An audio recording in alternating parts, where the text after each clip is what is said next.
Good afternoon, everyone. My name is Mike McLean, and I serve as the Associate Dean for Research and Faculty Advancement at the Boston University School of Public Health. I'm so pleased to welcome you to this year's Think, Teach, Do Showcase. Thank you all for joining us today. The Think, Teach, Do Showcase is an annual event that highlights the work of the school's faculty, staff, and students. The Think, Teach, Do theme reflects our core purpose to improve health through research, education, and practice. This year, we're particularly featuring our efforts to improve public health through industry partnerships. In spring 2020, we launched Idea Hub as a new initiative at the school. The goal is to accelerate population health improvements through non-traditional methods, particularly partnerships with industry. This is a bit unusual for public health. Public health partners are more often government agencies and NGOs. But Idea Hub seeks to do something different, to create mutually beneficial opportunities that enhance the science of public health, that translates science into practice, and that serves a business need for our partners. While it's still in its early days, Idea Hub has facilitated partnerships with global consumer brands, healthcare plans, and startups. And you'll have the opportunity to hear more about some of that work today. But before I turn it over to the Idea Hub team, I'd like to thank the Idea Hub Advisory Board, the Dean's Office for helping us with this event, our presenters, our donors, and of course to all of our audience members for joining us today. I'd also like to thank the Idea Hub team, Craig Ross, Vanessa Edouard, and Gwen Farrell for all of their outstanding work. Craig and Vanessa have done an outstanding job leading this new initiative, and they're truly our hosts this afternoon. So with that, I'll pass it off to Vanessa, who will moderate today's event.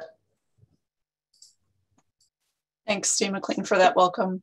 So as mentioned, I'm Vanessa Edouard. I'm the Managing Director of Idea Hub, and I have the pleasure of serving as a moderator for today's event. You'll hear more about Idea Hub in just a moment from Craig Ross, our Executive Director, but I wanted to take a moment to just frame our event for today. So you may have seen we had a lengthy agenda, many presenters, so we're going to have a series of lightning talks designed to give you a little flavor of the work that we're doing at the school. We've selected presenters from across our 6 departments whose projects vary in scope and size, from small pilot projects designed to provide preliminary findings, to sponsored research that answers a set of well-defined research questions, to big ideas that seek to answer the world's largest population health challenges. Each presenter will have 3 to 4 minutes to describe their work. We're going to move quickly. They're going to speak quickly, and then we'll have time at the end for some Q&A with the presenters. I encourage you to enter your questions in the Q&A feature on Zoom, and we'll answer those questions all at the end. And I look forward to a very hearty discussion. So with that, I would like to introduce Craig Ross. Professor Ross is the Executive Director of Idea Hub and a faculty member in the Department of Epidemiology. He conducts research at the intersection of commerce and public health, with a particular focus on the influence of commercially promoted products on the health of vulnerable populations, including children, adolescents, women, and immigrants. Craig. Thank you very much for that introduction, Vanessa. I want to take my time today to try to convince you all that today's economy is all about public health. Now, the public health agenda tries to maximize the opportunity for each human being to realize their unique potential. And our focus is typically on population scale prevention and intervention. Next slide, Alicia, please. Now, private industry has traditionally viewed the public health agenda as an oddity. Prevention, how do we make money on prevention? You give us medications or treatments or devices or software. We understand how to make money with those things. But now comes this pandemic, and the global economy takes an enormous hit. Why is that? Well, because while the existence of each human being is a miracle, in an economic context, human beings are means of production and consumption. And when people are burdened with poor health for themselves or their loved ones, when they bear the burden of socially constructed disparities, they're terribly inefficient as producers and consumers. Now, public health gets it. It is incumbent upon public health academics and their other public health professionals to help private industry get it as well. We need to use our tools of business and economics to translate our work in business terms. And we need to identify finance mechanisms and develop markets in which capital is made available for large-scale public health investments that can yield returns to investors. So let me just try to frame this using COVID-19 as an example and make the simple argument that the economic impacts of public health are quite dire and severe. Let's put aside the human elements of suffering from poor health and just focus on economic means of consumption and production. So you may recall that in December of 2019, the US economy is very strong with unemployment at its lowest rate since 1969. Each person in the US contributed about $65,000 toward gross domestic product, or about $178 each day. In addition, each person consumed about $40,000 of goods and services. And it was around this time that cases of a severe pneumonia of an unknown origin were first reported. Next slide, please. By June of 2020, this disease that we now labeled COVID-19 had spread around the world. And as we fast forward to today, in September of 2021, there have been 42.5 million COVID-19 cases and more than 680,000 deaths in the United States alone. So if we assume that each COVID-19 case resulted in just 7 days of lost productivity for the sick person and their family members, then the disease decreased US GDP by $53 billion. And with an average life expectancy of 78.8 years, each death represents an average of 8 years of lost consumption based on the age distribution of COVID-19 deaths. So ignoring the crushing human tragedy that each death represents to friends and families, COVID-19 mortality reduced consumption by $216 billion in 2019 dollar terms. So I could make similar graphs for other public health crises. Next slide, please. We have rising morbidity and mortality from climate-related events, such as extreme heat, severe weather, and wildfires. And you'll hear more about that today from Dr. Greg Wallenius. We have a mental health crisis in which diagnostic criteria and services are inadequate to the challenges we face. And you'll hear more about that from Dr. Jamie Gradis. We have crushing health disparities by which every public health crisis is disproportionately felt by groups including Hispanic, Latinx, Black, Indigenous, and other people of color. And you will find that Dean Sandra Galea and dozens of faculty members in our school are focused on addressing these challenges. Public health has solutions. And if your company is in data sciences, you should come speak with us about our unique data assets that provide detailed risk information at microgeographic scales. And if your company is in insurance or finance, you should come speak with us about targeted interventions to reduce morbidity and mortality. And if your company delivers health services, you should come speak with us about ways to reduce disparities and improve health outcomes for both mental and physical health. We believe that now is the time to shift our thinking, to include public health in all economic activities, to use public health to inform policies, products, services, and the healthcare system itself. We believe now is the time to blend public health and business expertise. And as a school, Boston University School of Public Health is ready to lead toward a future in which public health and private industry work together for the health of all. Next slide, please. So you can engage with us on these topics by following us on LinkedIn or other social media, by subscribing to our newsletter, or by contacting us at the email address above. We look forward to continuing the conversation. Thank you so much. Thank you, Professor Ross. Next, we have Jamie Gradis, who's an associate professor of epidemiology and associate professor of psychiatry at the School of Medicine. Her research interests are in the epidemiology of trauma and trauma-related disorders, with a particular focus on suicide outcomes. Jamie. Thank you, Vanessa, for that nice introduction. I'm really happy to be here today to speak with you all for just a few minutes on my big idea for advancing public health approaches to the spectrum of stress and trauma. There we go. So 2020 was a year in which we learned a lot about what it's like to experience a mass stressful and traumatic event, and more than one mass stressful and traumatic event as a population. And we learned a lot about what responses we have to events like these in the field of public health. So a couple of examples that I have here are obviously the pandemic and the murder of George Floyd. And I had a lot of time in 2020 to think about the current framework and conceptualization we have for stressful and traumatic events, and how things like the pandemic and things like the murder of George Floyd might fit into our current thinking.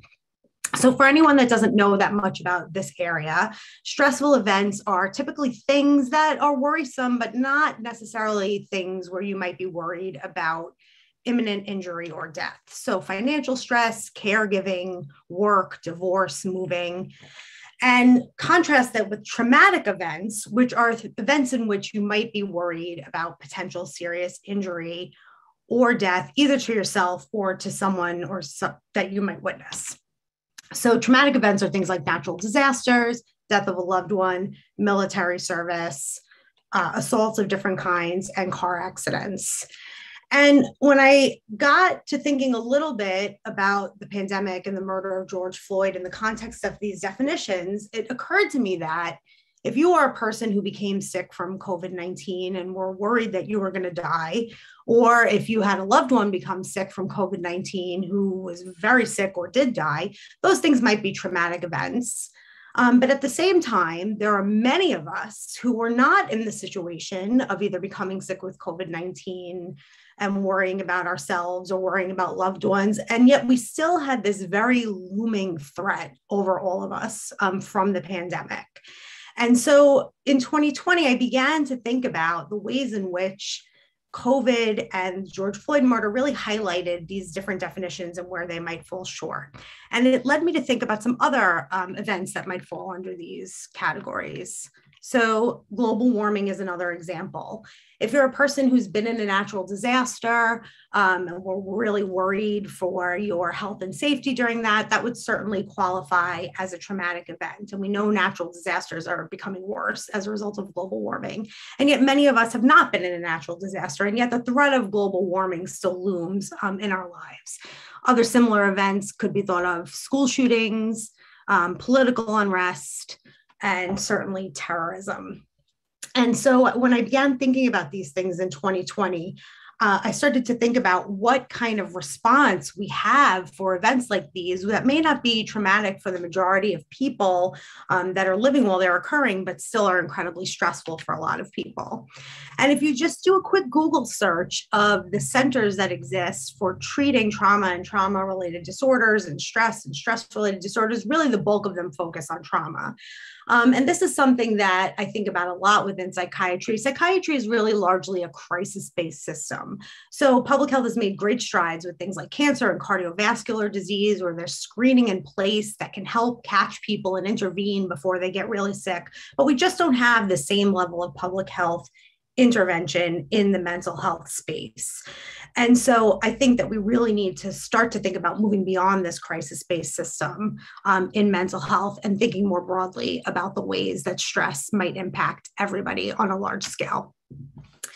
And most centers that deal with trauma and trauma-related disorders exists, but it's not exactly evidence-based that be the entire focus. And so here's just a quick slide from some work that I've done. Others have done similar work. And the gist of this slide is that there are people in this sample that had PTSD, and then there are also people with a host of other more stress-related disorders and not trauma-related disorders. And then I looked at 4 different comorbid psychiatric disorders following either experiencing a trauma-related disorder or a stress-related disorder. And what I found is whether it was a trauma-related disorder or a stress-related disorder, your risk of subsequent other psychopathology is around the same, and it's much higher than people in the general population. So there's good evidence to show that we should be thinking more broadly about events like these and how they may impact health. So with that, I have sort of 3 aspects to my big idea about ways we might advance the public health to approach to stress and trauma and move away from the current more crisis-based system. The first is through thinking and research. by expanding the conceptualization of stressors and stress-related reactions and understanding the long-term consequences a bit better. The second is through teaching, increasing training in academic settings, where I found that there is a real lack of information about how much stress impacts every part of health. Across the board, stress is bad for you, but also advocacy in systems where people receive help following stressful and traumatic experiences. And then finally, moving away from this crisis-based care system through the development of policies and other systems for earlier intervention following stressful and traumatic events so that people don't receive care when they're ultimately very sick. And I'll close with that. Thank you. Thank you. Next, we have Prasad Patel, who's an assistant professor of biostatistics. His professional interests include personalized medicine, genomics, machine learning, data visualization, and study reproducibility and replicability, which I hope that he does not stumble over, as that is the topic of his talk today. Prasad. Thanks, Vanessa. I might, but I'll do my best. Thank you very much for having me here today. Good afternoon, everybody. I want to talk today about the role of replicable research in public health, or generally just what replicability is and why I think it's important. For a sort of working definition here, think of replicability as, will my finding, what I found in my study, what I found in the research I'm conducting, occur again under sort of similar conditions? Now, we could spend hours talking about more specific and more nuanced definitions for this idea, but generally, this is sort of how we can think about it today. And there are two aspects, two arms of this that I'm particularly interested in. One, in the general replicability of scientific results and engendering trust in those results. So there's been a lot of discussion within the scientific enterprise of whether or not we can take a study that's already been conducted, do it again, and find a similar result in a means of sort of confirming what we had found originally. The other arm I'm interested in from a statistical standpoint, I'm a biostatistician, is replicability of methods as a priority or as an optimum, something that you're trying to put into the method that you are developing. And I'd like to just point out a bit of work I've done on both ends and talk about where I think this could be going.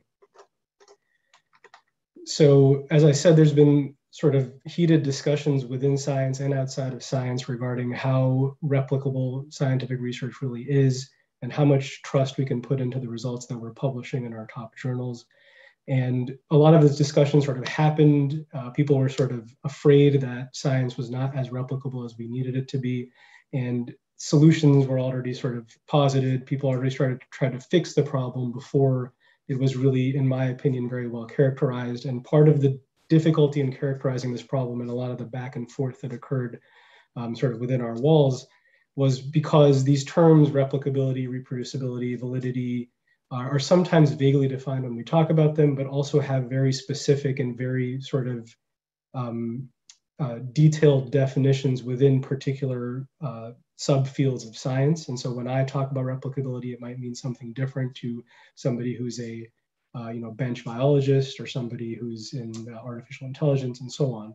And so I've been developing some software to try to better communicate these definitions. So we create these pictograms that break up the conduct of a general scientific analysis into pieces, from the population you're studying to the hypothesis you're looking at to how you're going to collect data and how you're going to analyze that data.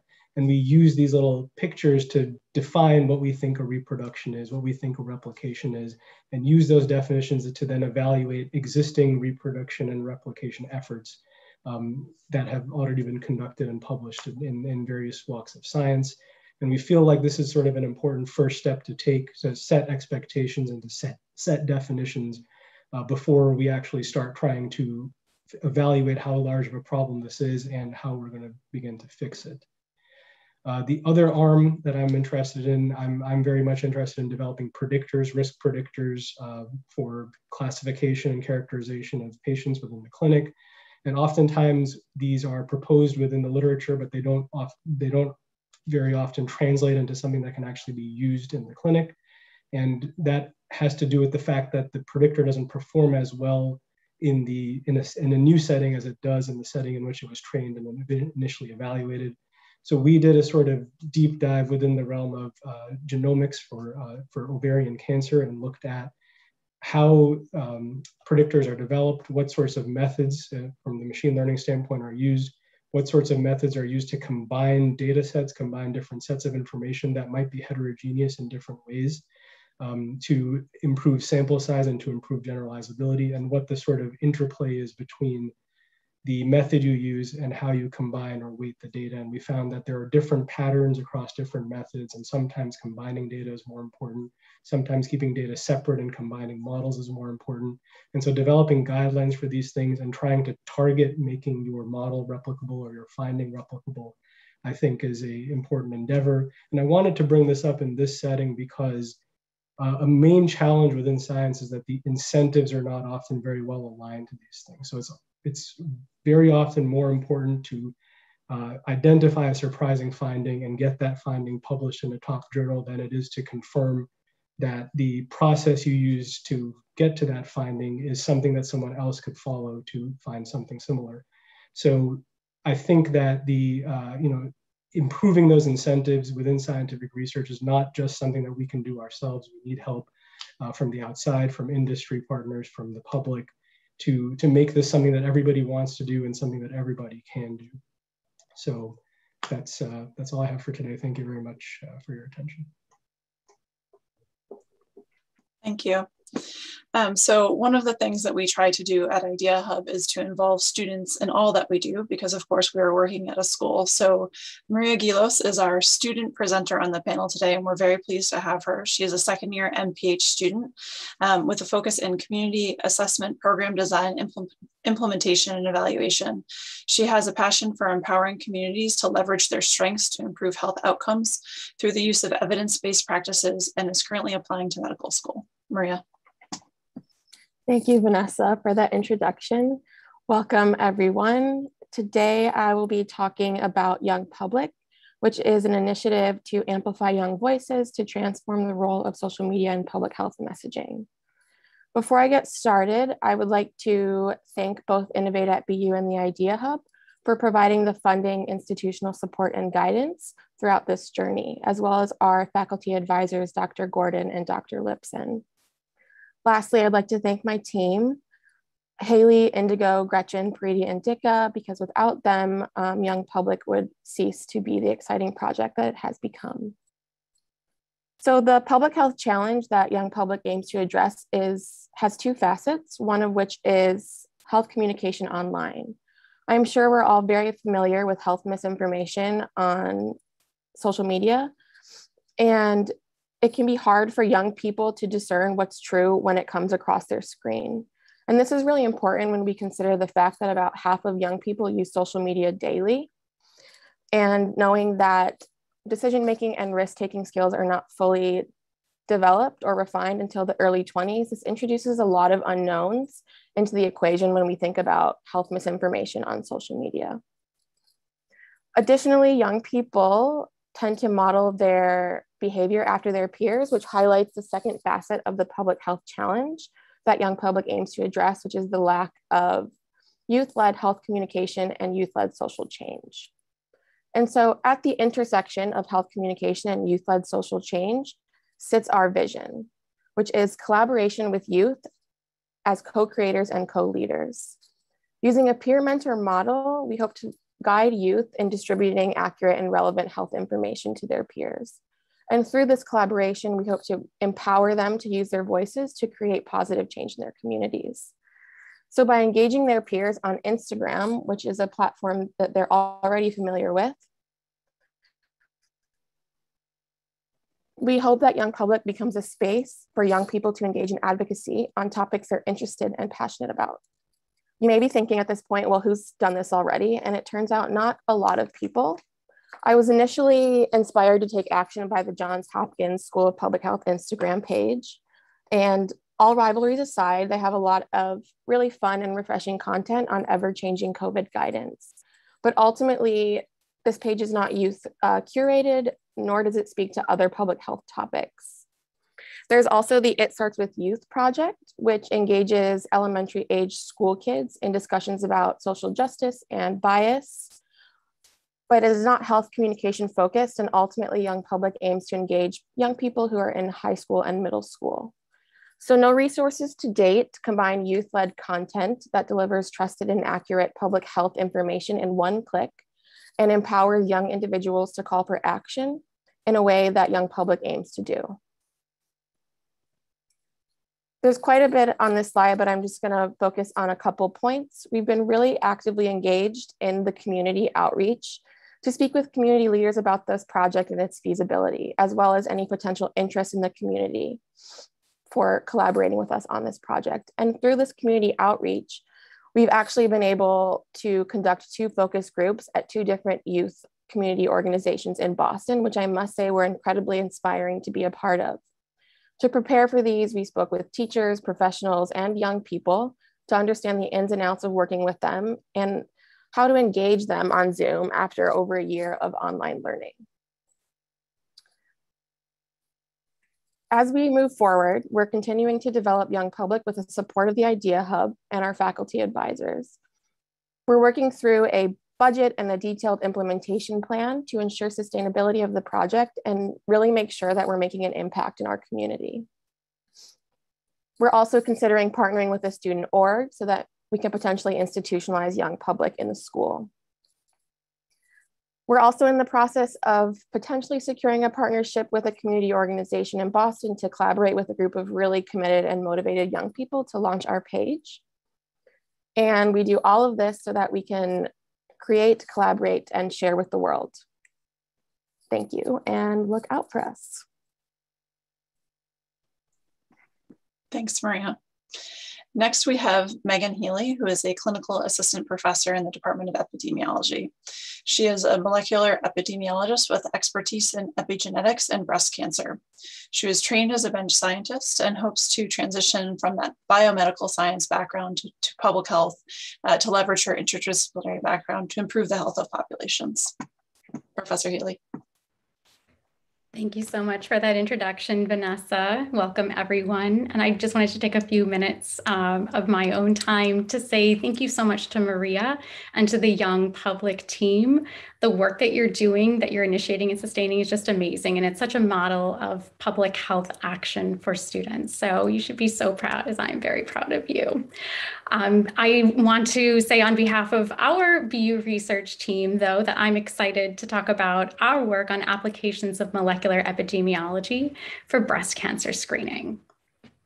So I was a teenager when my mom was in her 50s, and she underwent yearly breast cancer screening mammograms because her mother, my grandmother, died of breast cancer when she was in her 80s, and her grandmother, my great-grandmother, died of ovarian cancer when she was just in her 30s. So let's be clear that mammograms save lives. And for every 10,000 women of average risk who are age 50 and begin undergoing screening every year for 10 years, we would estimate that 231 women are going to be diagnosed with an invasive breast cancer. Among those women, 62 are going to die from their breast cancer. However, 10 breast cancer deaths are going to be averted because of the benefits of mammograms. Mammograms also have some potential harms, though. In the same group of 10,000 women, we would expect 6,130 false positives, meaning that the mammographic results suggested there were abnormal findings, but there was no cancer present. My mom was one of these 6,130 women who had a false positive. She had to await a callback, undergo additional imaging, and also an invasive medical procedure. Along with the anxiety that these women feel, it's compounded as well by the medical costs. It's estimated that about 1 million women in the US are false positives, and that's associated with over $4 billion in healthcare expenditures. So, what if there was a way to identify the false positives without having to do the follow-up? Our industry partner has developed an innovative protein assay and platform that can detect cancer proteins in a blood sample. If we were able to find a combination of proteins that could accurately distinguish true breast cancer from the false positives and combine that with the mammographic findings, then it might be possible to dramatically reduce the number of false positives that require more follow-up. So our BU research team consists of epidemiologists and biostatisticians. Our first task has been to develop a prediction model in order to use those cancer proteins to accurately rule out the false positives. So we have already gone through a process of trying to do the discovery and validation. The ultimate goal after our next engagement, trying to, of course, continue with some clinical trials that are going to demonstrate the efficacy of the rule out test, is to use that test as a low-cost, minimally invasive supplement to mammographic findings. That way, women and their doctors have the most information available so that they can decide on the best next steps for their follow-up. And with that, I would like to thank our BU research team, which also includes Jorge Doros and Luke Zhang from the Department of Biostatistics. I'd like to thank Idea Hub for their continuing support, and of course, our industry partner for providing the opportunity to work on this deeply meaningful work. Thank you. Thank you, Professor Healy. Next, we have Greg Wallenius, who is a professor of environmental health. He leverages his training in epidemiology, environmental health, and human physiology to lead research focused on assessing the human health impacts of the built environment in the context of a rapidly changing climate. Greg.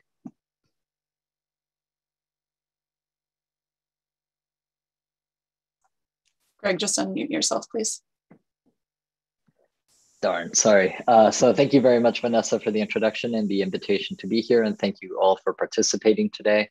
I want to talk to you about our work on healthy and climate resilient communities.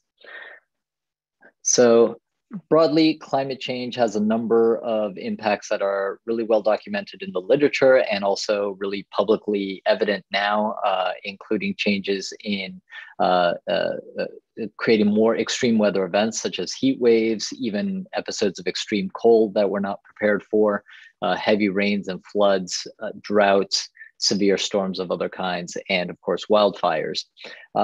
These, in addition, there's air pollution, which a large part of the population across the world lives at levels of air pollution that are higher than those recommended by the World Health Organization, and the impacts of sea level rise into the future.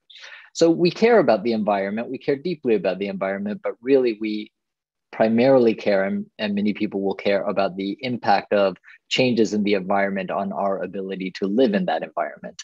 And so the health impacts of climate change include some of the obvious ones, such as risk of death, injury, or hospitalization, but also a wide suite of many less obvious ones, such as asthma exacerbations, infectious diseases, including those that are mosquito-borne or waterborne or foodborne, and as well as threatening the global supply of food availability and clean water. And this has impacts on our physical health collectively and also on our mental health, as Jamie so nicely illustrated as well earlier on. So we have a team of myself and 6 faculty members at the School of Public Health that all tackle different aspects of what we need to do in order to help communities better prepare for continued climate change. And more specifically, we seek to provide the actionable insights needed to foster the development of healthy, equitable, resilient, and sustainable communities in the context of a rapidly changing climate. So how do we actually do this? So one of the things that drives much of our research is to quantify the health risks posed by continued climate change now and into the future.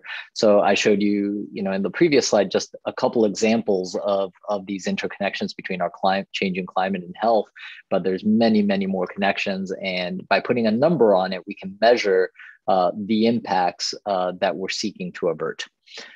We focus on understanding and minimizing health equity. We know that climate change will impact everybody and threatens the health and well-being of everybody, but that it has disproportionate effects on communities that are more vulnerable or of lower socioeconomic means or otherwise disadvantaged. We seek to highlight the co-benefits of climate action. So taking steps to fight climate change today has health benefits today. So it has impacts on the climate long-term and has immediate health benefits such as reductions in air pollution, reductions in potentially other pollutants and exposures that are harmful. And those reductions can be seen today or in the very short term, and the health benefits can be accrued very quickly. And we seek to help communities develop effective evidence-based solutions that they can apply today. So, climate has changed dramatically already and will continue to change rapidly, and communities need answers today. So we seek to provide the evidence to help communities adapt. And we do this at scale from the very local, our own backyard in the Boston area, all the way to studies and partnerships with communities across the world. Just a couple examples of the type of work. So one of our earlier projects, using data from the US was looking at exactly how many people die of extreme heat every year in the US. And the estimates prior to this from the CDC and from NOAA suggested that a few hundred people a year might die from extreme heat, and our estimates put that number at much higher, perhaps 2,000 to 5,000, depending on how you do the calculations. And then this work was featured nicely in a recent New York Times article on the heat wave of the Pacific Northwest that happened earlier this year, and how many people actually died during that heat wave. So important skills development that then led to important research that then translated to public attention. Similarly, some of our work has led to changing the criteria that the National Weather Service uses to issue heat alerts for all of New England. So prior to our work in this, the whole Northeast area, ranging from West Virginia all the way to the northern Maine, had one set of criteria for issuing heat alerts and identifying those days that were the most deadly in respect to heat. And now we have more specific criteria because we were able to show that we could actually save lives by having criteria that were specific to the New England area. So with that, I'll stop there. I'd be happy to take questions at the end. And thank you, Vanessa. Thank you. Next, we have Monica Wang, who's an associate professor of community health sciences and is the associate director of narrative at the BU Center for Anti-Racist Research. As a health equity researcher in obesity and chronic disease prevention, Dr. Wang directs community engaged research to target racial inequities in health and pursues cross-sector collaborations to promote health and health equity through public health interventions and policies. Dr. Wang. Thank you. Today, I'll be speaking about the Mobile Diabetes Educator, which is an academic media collaboration to address pediatric obesity and diabetes in the clinical setting. The challenge is that with pediatric diabetes, over 100,000 children in the US have this particular outcome. And managing pediatric diabetes requires a plethora of different kinds of health behaviors, including glucose self-monitoring and very specific dietary behaviors that can be really overwhelming for families to understand and to manage as they help their children and adolescents navigate this particular incidence of disease. Mobile diabetes interventions have been increasingly used to support management of complex behaviors and clinical outcomes such as diabetes. Now, in terms of where public health researchers and scientists can come in, we can apply the principles of behavior change, but we don't necessarily have the tools and skills to utilize mobile health or to design mobile health interventions. And that's where interdisciplinary collaborations come into play. This particular pilot study is a collaboration between Boston Medical Center, the BU School of Public Health, and WGBH, which is a public media collaboration between Greater Boston area organizations. With respect to our collaborators, I will highlight 3 key contributors from the educational and digital media space. These include our digital production coordinator, an executive producer, and senior developer of education and media, specifically for children and adolescents.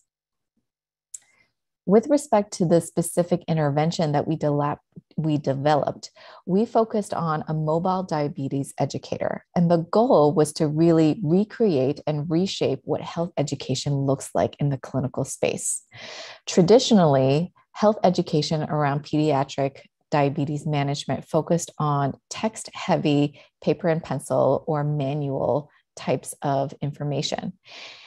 While that is extensive and comprehensive, it's not necessarily engaging, especially for children and adolescents. So the goal is, how can we recreate educational tools that are geared specifically and tailored for children across different age ranges in a way that they can understand and engage with the material in an effort to motivate behavior change?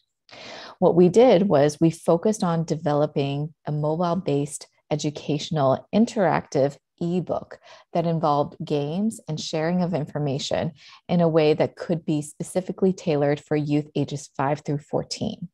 Our target population was English-speaking families with children ages 5 through 14 who have insulin-dependent type 1 or type 2 diabetes and who were patients at Boston Medical Center. What we found from this particular intervention in pre-testing and evaluating it is that compared to regular text-based educational materials, this mobile-based diabetes educational tool facilitated high parental engagement as well as high parental-child communication around the specific types of information and behaviors that were targeted. Compared to regular approaches to diabetes education management, there was high satisfaction from our pilot study of participants, and they particularly resonated and engaged with the interactive activities and materials that were provided. At 4 and 6 weeks follow-up, there were trends towards changes in knowledge as well as confidence or self-efficacy in managing diabetes among children and their families. Here's our contact information, and I look forward to the Q&A later in this portion. Thank you, Dr. Wang. Next, we have Peter Rockers, who's an assistant professor of global health. His research focuses on evaluating the impacts of health system strengthening interventions and policies in low and middle income countries using experimental methods. Professor Rockers. Great. Thank you, Vanessa. Glad to be here. I'm going to talk a little bit about the science of pharmaceutical industry-led access programs. So I'll start with a bit of background.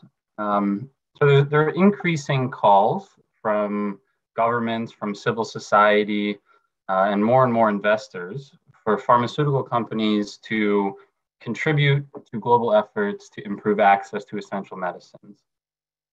These calls predate the COVID epidemic and issues around access to vaccines that we were thinking about right now.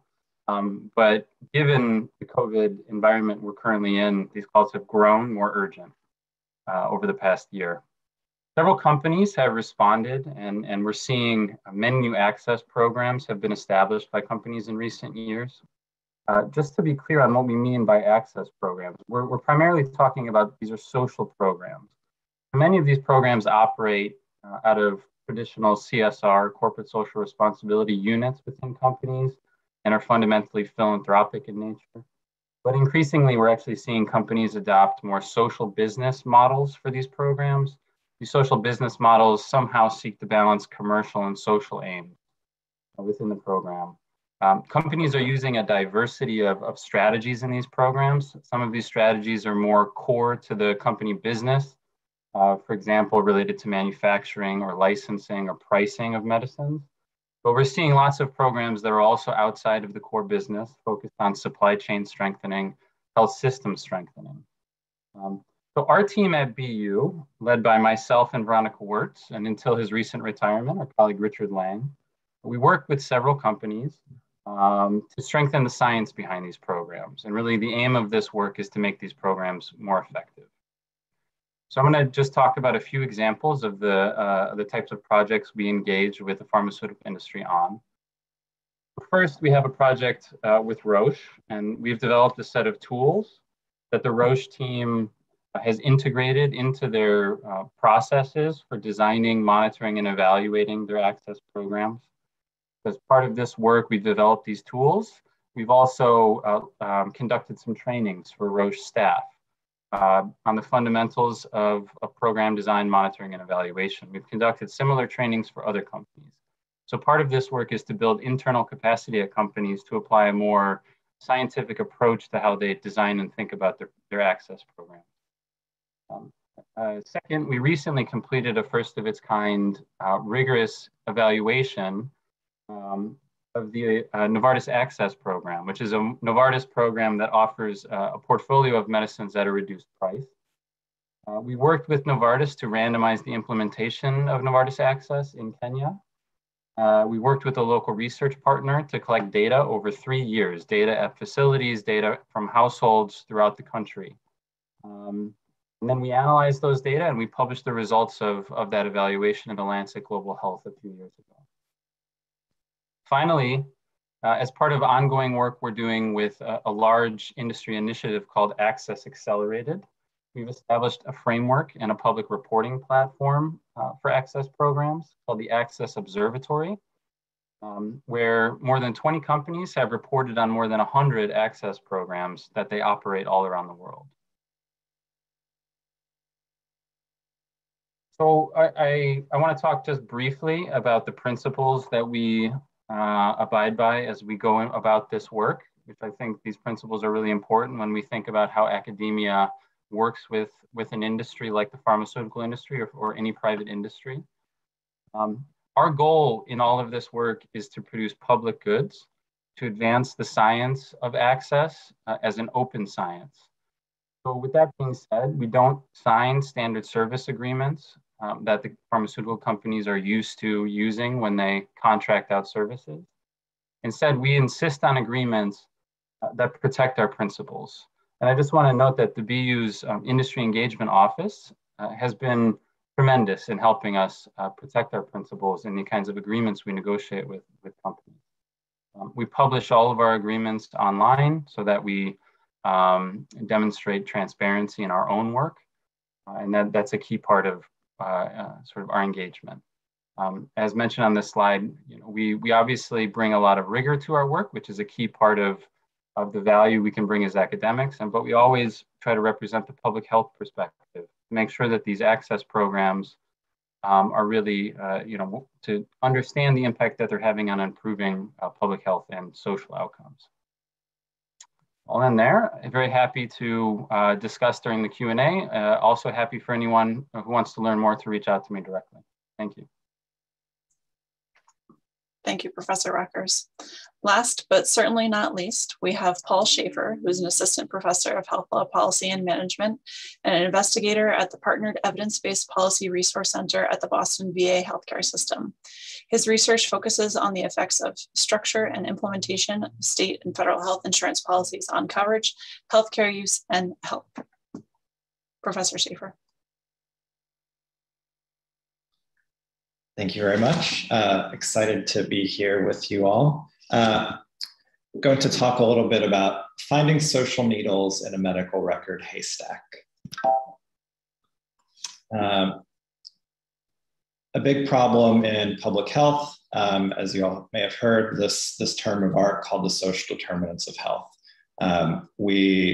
This has been known for a long time in the public health space, but is increasingly becoming more well-known in sort of popular circles that there are lots of factors about social environment, built environment, et cetera, that affect our health.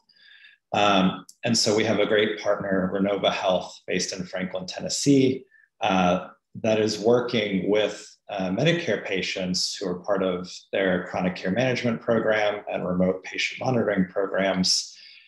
And we're doing something, a variation on something that has become increasingly common in the clinical space, like in actual physician medical records, but taking it a step removed from that. So our partner Renova Health works with Medicare chronic care management patients talking with them on a monthly or even more frequent basis, basically just checking in on how they're doing, serving as a sort of stopgap isn't the right word, but serving as someone who is checking in on them between their visits with their healthcare providers, just making sure that they're not having any problems with their medication or any complications with their particular condition, and then relaying that information back to their healthcare provider. And so we were working with them to understand how we can better take advantage of the information that they're collecting to uncover the unmet social needs and social determinants of health for their patients who are particularly at high risk for complication. So here's a list of the 11 conditions that are part of this Medicare chronic care management program and are included in the sample of patients that we're working with. So hypertension, diabetes, depression, cancer, arthritis, COPD, AFib, cardiovascular disease, asthma, Alzheimer's and dementia, and autism spectrum disorder. So you can see like these are conditions that require either regular medication or regular monitoring, and often some sort of supportive services to make sure that the people stay healthy and don't end up in the hospital. And so what are we doing? They have a treasure trove of these case management clinical notes that they're collecting on a monthly or even more frequent basis as they're having these telephone conversations with their patients. And as has been done in the clinical context, we can use text and qualitative analysis tools to try to pull out from these conversations as recorded by the care managers, indicators of unmet social needs. So we have two main aims on this project that we started at the beginning of this year. Is one, to just develop a methodology for identifying these social determinants of health and social needs in the case management notes of Renova. And then we're using pre-period data before there was any sort of systematic screening for social determinants and social needs. And then comparing rates of food insecurity as well as housing insecurity and other issues pre-post. So right now we're just starting to wrap up the first aim of that data, essentially developing the methods and the toolkit to identify these in the pre-period. So for this, we have approximately 3.5 years of data from January 2017 to August 2020 for over 3,000 patients with nearly 20,000 individual encounters that those patients had with Renova. And what are just some of the early findings we have so far? Not surprising, particularly as drug pricing and other things are being hotly debated in Congress at the moment. Healthcare affordability is the most common barrier that we're finding for Renova patients, followed by the need for supportive services. The indicators of unmet social needs and social determinants of health are not really showing up at very high levels, absent systematic screening. Obviously, when we get to the next phase of the project, we're going to see how those change once the care managers are actually asking about these things on a monthly basis. And this dendrogram, this figure at the bottom, sort of shows how those different domains hang together. You can see that medication affordability and need for other supports are very prevalent and are closely related to each other. But those showing up doesn't necessarily indicate a strong likelihood of these other social needs showing up, like food insecurity, utility affordability problems, housing instability, et cetera. So what is the big opportunity here? Obviously, we still have a lot more work to do on this project, and we'll see how things improve once Renova started systematically asking about social needs. But the opportunity to track and identify unmet social needs, connect people with resources is really exciting given the high risk of medical complications that this population faces. obviously, if someone with diabetes is struggling with housing instability or food instability, it's going to be really hard to keep their insulin cool. It's going to be really hard to manage their blood sugar if they're having trouble keeping themselves fed. And all of this information can be shared with their healthcare provider directly into the EHR, allowing third-party case management providers like Renova to offer even more value to not only those healthcare providers, but the Medicare program as a whole. Look forward to any questions to come in the Q&A, and here's my contact information if you're interested and want to reach out. Thanks so much. Thanks, Professor Schaefer. So if I could just ask the presenters to turn your cameras on, we'll start the Q&A. And audience members, please continue to use the Q&A feature in Zoom, and we will get your questions to the presenters right away. So Maria, I wanted to start with you, put you on the spot first as our student panelist. So you participated in this work as part of an innovation award. Again, thank you to Innovate at BU for providing that funding. Could you tell us a little bit about your process of your journey to BU SPH and why this seemed like the right place for expressing that innovation and growing that innovation? Yeah, so I was primarily a pre-med student in undergrad, a lot of basic science, and I felt like I wasn't getting the human side of medicine. And I took a few classes in the history of epidemics and was really fascinated by the way that the same disease affects different populations in different ways. And I felt that on my way to becoming a doctor, it was important that I got this strong foundation in the social context of medicine and how social context intersects with health. And I had no idea what that meant when I came to BU.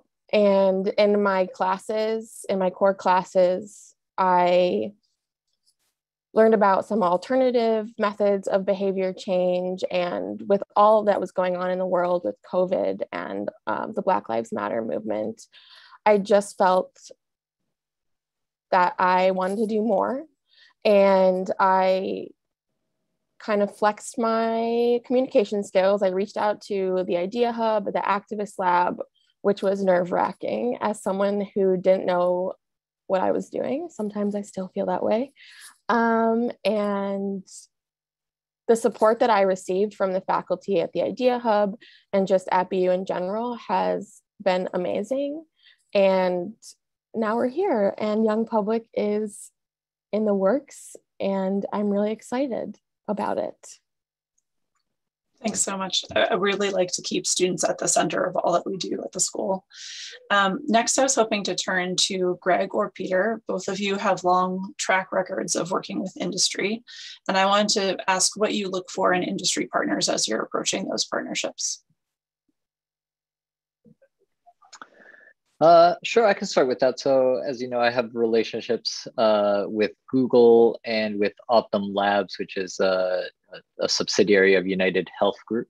And both those relationships are really different, but they're both really productive. And I think what broadly I look for in opportunities is where we can make it win-win, where what I want to do lines up really closely with what the organization wants to do. And so, you know, we can do more together when that together is of mutual interest and mutual benefit. And both relationships have been really different, and they both been super productive. With, you know, we have a number of papers coming out that leverage the Optum Labs data for looking at climate and health. And this is both scientifically interesting to me and of great interest to the folks at Optum Labs. And similarly with Google, we've published 2 or 3 papers already, and we have more in the pipeline. And again, it's sort of the science, you know, we can do science at the intersection of what I care about and what they care about. Thanks. Great. And yeah, I agree with what Greg said. I mean, I think one thing I'll just add is that we actually early on established a process where companies who wanted to work with us, we invite them to Boston for 2 days. We basically, as a little bit of get to know each other process, also first to see how serious they are about coming to an academic institution and sitting with us for 2 days in a room, talking through sort of the ideas of how we might work together. And I think, part of that is a process just to see if they'll come, but then also to, to build trust. And I think, as Greg is saying, I mean, I think that you look for opportunities where you can pursue your goals as, as an academic, if that's to, as I mentioned before, generate public good, sort of advance the science. And then you need to build trust that they're interested in that same thing. So this kind of 2-day visit to Boston was something we settled on early on, just to sort of see if that trusting relationship could develop. And in some cases, you sort of find out that this probably isn't going to work out, and so maybe you don't pursue any further. So usually we do that visit before we sign agreements. Interesting. Craig, do you want to comment on how we handle it at Idea Hub? It's the process a little bit different. Yeah, so we have under the guidance of Dean Galea, we had a group of faculty and administration people go through and look at best practices for sort of protecting the independent integrity of the university and doing an ethics review. So that process, which took about a year, yielded a document of standards and a procedural element that we go through with each partner that we engage with to make sure that the work that's being done and the partners we're working with align with the values and the missions of the university. And it's great. I mean, a lot of the work, in fact, that Veronica and Peter and Richard did, because they were really sort of pioneers in this area, helped inform some of the things that went into that process. So we thank them for their work in that area too. Thank you. Professor Gradis, the next question is for you. So what are your thoughts on proactive ways to think about ongoing mental health screening for the effects of stress for long haul COVID patients? Are our current traditional screening instruments sensitive enough? Yeah, so as I mentioned sort of in my talk, psychiatry is largely a crisis-based system. And so I think as an overall sort of general point, none of the screening we do is enough right now. If you compare it to some of the screening we do in other disciplines for things that really catch pretty serious and chronic disorders, either before they occur or ways that we know to change people's risk profiles before they occur. So I think overall, probably none of the current screening we're doing is enough in general. I don't know if that's a specific enough answer. The short answer is no. I don't think it's enough. Thank you. Professor Schaefer, so you are a bit of a unicorn in academia in that you first worked in industry and now you're in academia. Could you tell us a little bit about the lessons that you learned in industry that you now apply in your work? That's a great question. Yeah, I guess for context, I started out as a financial planner, and that's how I got interested in health insurance policy, which led me back to grad school, and then contract research, government, and then finally an academic. So it's been a long and winding road to get here. I mean, I think I would just say that I think academia often has a bias towards specialization. And I think particularly my contract research background has showed that the bringing together of multiple disciplines and people with, great subject matter expertise and others who are bringing a fresh lens to things can often yield really exciting results. So I think it's easy for academics to end up siloed and put your head down and work on the research and not really pick your head up and look around and see how that can be translated into either policy making or into clinical practice. So I think having more of these collaborations and conversations is needed and very useful. Thank you. Professor Patel, I was hoping you could tell us a little bit more about what you're thinking with next steps with your research. You gave us a good overview of your projects, and if you could just tell us a little bit more about what you're thinking might be next. Yeah, like I was alluding to in my discussion, I think I've talked about these topics, reproducibility and replicability, a lot, and I always have people coming to me saying, they're equally interested in making their work sort of trustworthy from those angles, but they don't have sort of the bandwidth and they don't have any real reason to do it.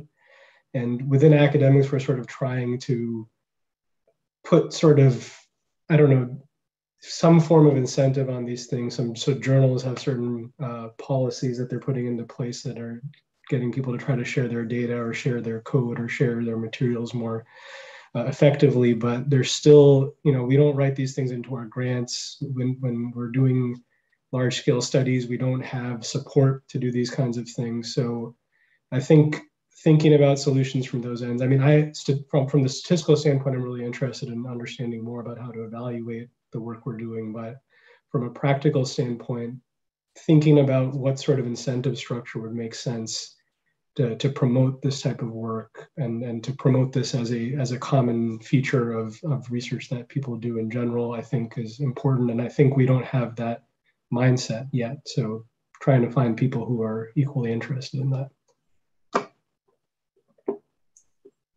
Excellent, thank you.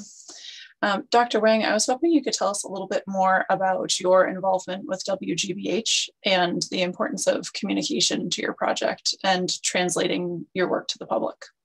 Sure. It was actually really wonderful to engage with people who are outside of academia and in public health in that setting, because they bring different tool sets and skills and perspective to the table. And actually, their WGBH has a first 8 media studio in which they're dedicated to educating children who are in the early life stages through elementary and middle school. And so they're experts in understanding child education. And much of that intersects with what we want to do in the pediatric clinical setting and in a public health mind setting when we're thinking about child health and development. So it made natural sense to have alignment between those who are experts in the digital and child education space, along with public health expertise in what works in terms of behavioral interventions, alongside the clinicians at Boston Medical Center who can actually deliver care and help with diagnoses. And so it was a wonderful collaboration in which each of those different sectors brought different skill sets to the table. And in many ways, we didn't have to reinvent the wheel or try to figure out new technology or new skill sets from scratch. And that was a really exciting pilot intervention that has a lot of potential for dissemination and scalability and sustainability. So this kind of interdisciplinary work beyond the academic setting is exactly what's needed to encourage innovation and impact. Wonderful, thank you. Professor Healy, so I think you did a great job of making the business case for industry as to why they should partner with us.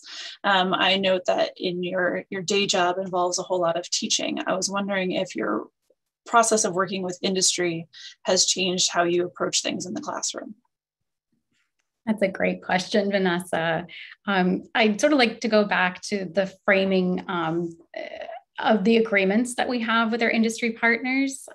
Obviously, it needs to be aligned with the values and the mission of the school as well. So part of our agreement with our industry partner is to be able to use de-identified data sets as examples in our teaching, to be able to use some of the elements in case studies, and also to allow students to appreciate some of the applications in the classroom. So I view it as this huge added benefit where we can provide our expertise and work towards this bigger goal in terms of public health as it pertains to breast cancer screening. But at the same time, our school benefits by being able to utilize this entire experience in the training of our future public health leaders too. Excellent, thank you. So I'm not seeing any additional questions from the audience. If anyone wants to get one in very quickly, we can take it. But I will start to wrap us up and thank our panelists very, very much for their participation this afternoon. It's been really wonderful to learn a little bit more about your research, and in particular your research with industry partners. And I'll turn it over to Dean McLean to close us out.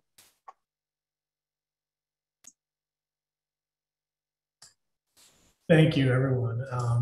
I want to start by thanking our speakers, of course. I mean, I always enjoy hearing about the work going on in our community. And in this particular case, I especially enjoy hearing about how our partnerships with, non-academic partners is really helping extend our work and ensure that we're going to have a real world impact. I think for all of us as researchers, I mean, we all strive to do that. And I think more and more, we're bringing in students who are sort of pushing us to do more of this. I think, historically in public health, we wouldn't be partnering with the private sector, but more and more we have students coming into our community pushing us to do that, wanting that, because they want to, they're not coming here just to talk only to academics and to make sure we're publishing in journals. They want to make sure that we're having a real world impact, and having these non-academic partnerships are so important to making sure that we're doing that.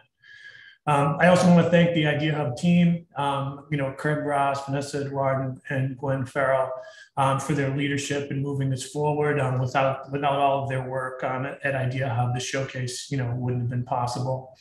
And of course, the Dean's Office team that does such a wonderful job helping to coordinate events.